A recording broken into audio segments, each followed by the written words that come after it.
సర్వేలో సానుకూలతలు, గ్రౌండ్ లో positive vibes. Final గా పిఠాపురంలో అమీతుమీకి సిద్ధమయ్యారు పవన్ కళ్యాణ్. అధినేత ప్రకటనతో జనసేన శ్రేణులు సంబరాల్లో మునిగిపోయారు. అట్ ది సేమ్ టైం టీడీపీలో మాత్రం అసమ్మతి అగ్గిరాజేసింది. ఈ ఆగ్రహ జ్వాల ఎటువైపు టర్న్ అవుతుందో అన్న ఆందోళన కూటమిని కలవరపెట్టేస్తోంది.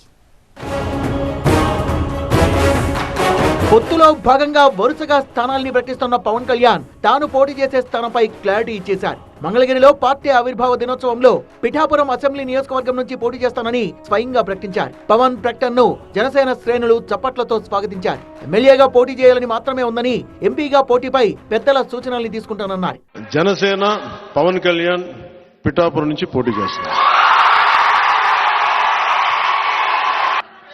నా గురువు దత్తాత్రేయుల అవతారమైన శ్రీపాద శ్రీవల్లభుడు జన్మస్థలం అది, శక్తిపీఠం అది.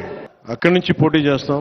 పిఠాపురంలోనే పవన్ ఎందుకు పోటీ అన్నదానిపై చాలా కారణాలు కనిపిస్తున్నాయి. ఈ సెగ్మెంట్ లో 90,000కు పైగా కాపు ఓట్లున్నాయి. ఈ ఈక్వేషన్ లో బంపర్ విక్టరీ ఖాయమన్న అంచనాలు ఉన్నాయి. గతంలో ప్రజారాజ్యం పార్టీకి ఊపునిచ్చింది ఈ స్థానం. అదే జోరు ఈసారి కూడా కొనసాగుతుందని జనసేన లెక్కలేసుకుంటోంది.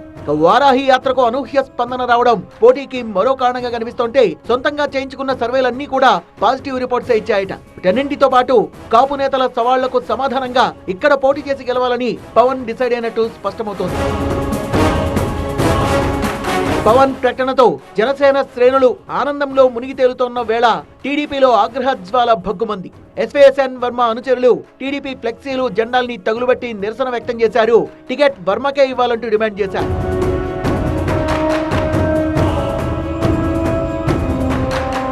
పవన్ ప్రకటనపై స్పందించిన వర్మ గత 20 ఏళ్లుగా తాను టీడీపీతో ఉన్నానని గుర్తు చేసి వెళ్లిపోయారు. 20 సంవత్సరాలు తెలుగుదేశం పార్టీకి వ్యాపారాలు వదిలేసి నేను ఇక్కడ పుట్టి పెరిగాను.